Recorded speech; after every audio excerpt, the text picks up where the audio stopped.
Hello, welcome in. Today I'm here to talk about all of the things I read in April, which was mostly for the Magical Readathon, but I did read one thing that was not for the Magical Readathon. That book was An Education in Malice by S.T. Gibson, which sadly was a little bit disappointing to me. I loved S.T. Gibson's other book, A Dowry of Blood, which was a really interesting and really heartfelt exploration of abuse and power dynamics in relationships told through this reimagining of Dracula and his first wife. So when I heard that this book was going to be a dark academia Carmilla retelling, Carmilla is my favorite vampire story of all time. I've done so many school projects on Carmilla, I love it so much. And listen to this synopsis, which just makes the book sound so good. It's a dark academia tale of blood, secrets, and insatiable hunger. Secrets are currency, ambition is lifeblood, and strange ceremonies welcome students into the fold. It talks about Laura and Carmilla having this academic rivalry and how they're both drawn into the circle of their demanding poetry professor who has a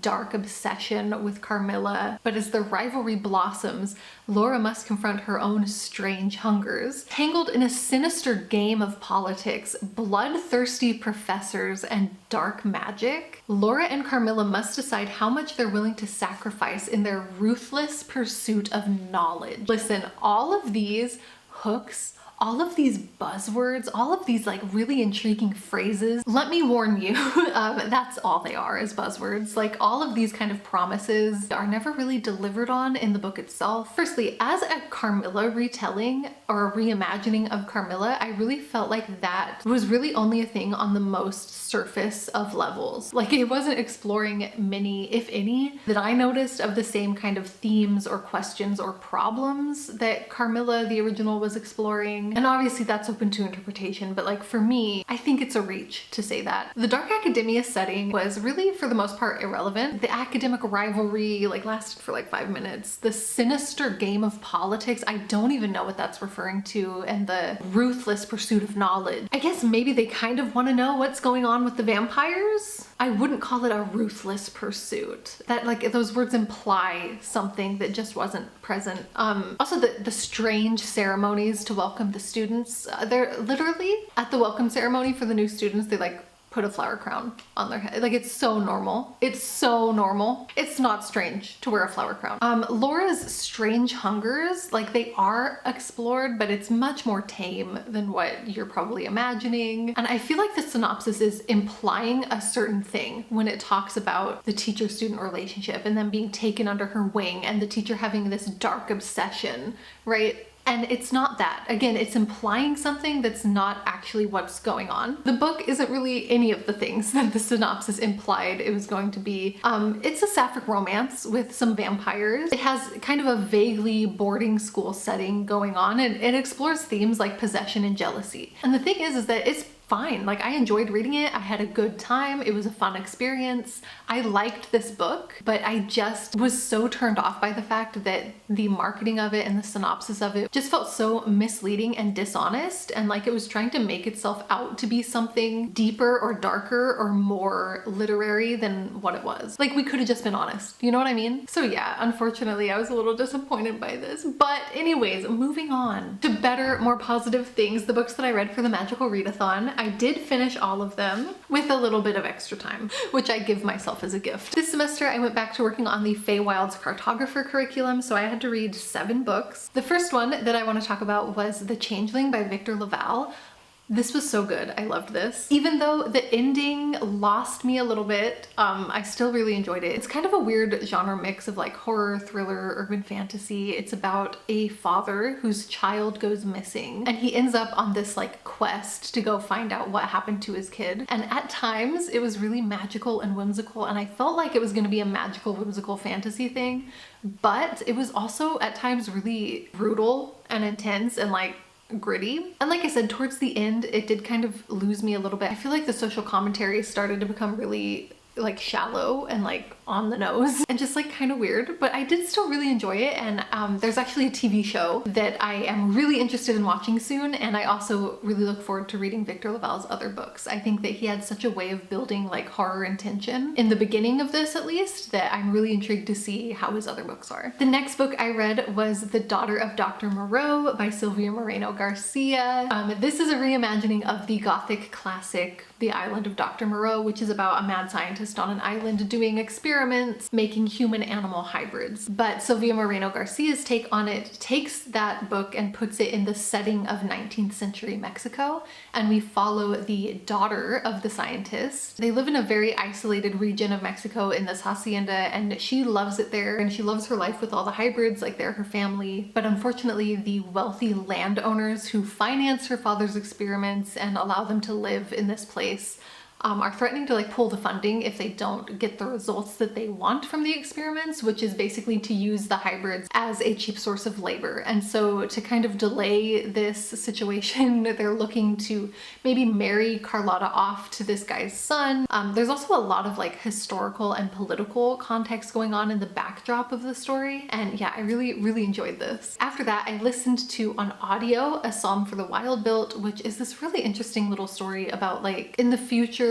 robots have kind of become sentient and decided that they don't really want to like work in servitude to humans anymore. They come up with this arrangement where the robots go to live in the forest and like humans and robots kind of stay out of each other's lives. But there's this kind of interaction or this relationship forming between a robot and a human where they discuss all of the like the ethics of the situation or like the moral implications and the philosophy behind it all.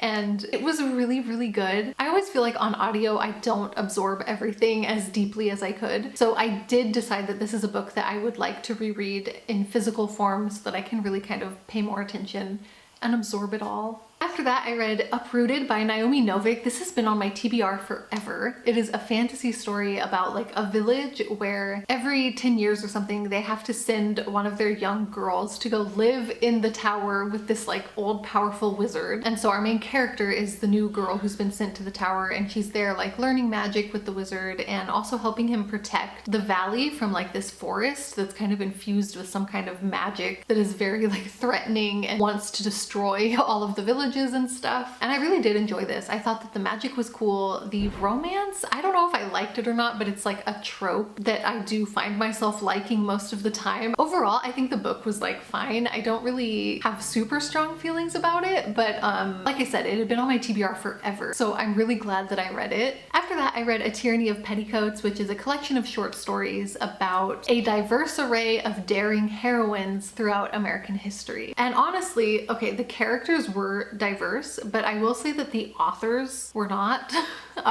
Really, there was 15 stories, and I think like 4 of the authors were not white women. This is from 2016, and I think that really shows in the author selection and also like the vibes of the stories. Some of the stories really went beyond that, and there were a few that I really liked. Most of them were just okay. Another book that I listened to on audio was Don't Want You Like a Best Friend.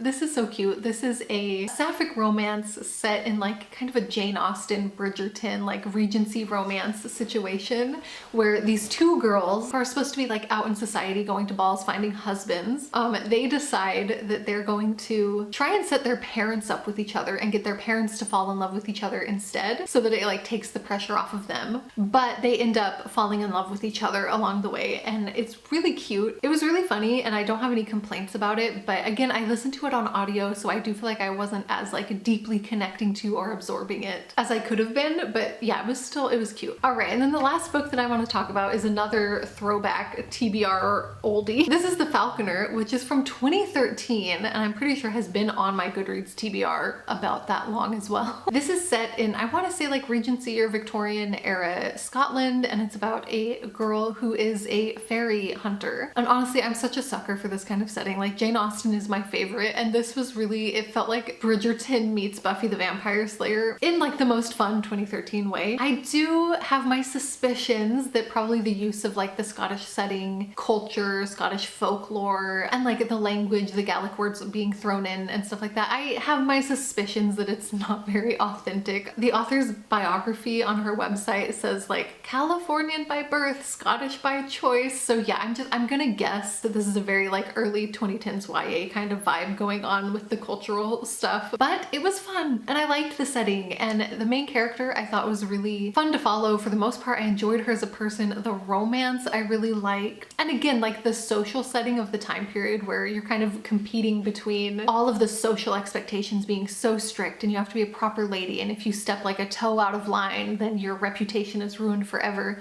But also you have to like save the world from evil fairies at the same time. Like it's so good. And yeah, overall I feel really satisfied having read this book after so many years of it sitting on my TBR. I'm still kind of deciding if I want to continue the series. I don't feel that pull, like, oh, I need to continue, I need to know what happened. I kind of just feel satisfied and like content with having read this book. So yeah, that is everything that I read in April for the Magical Readathon. It wasn't a lot of like standout 5-star reads that I loved this month, but it was a lot of books that have kind of been like sitting on my TBR waiting to be read for so long, and it feels really satisfying to have gotten to so many of them this month. So yeah, I hope that you enjoyed this video. Let me know if you participated in the Magical Readathon. I would love to know how it went for you, or let me know what you've been reading and what you've been up to. I would love to know. Thanks for chit-chatting with me, and I hope I get to talk to you soon. Bye!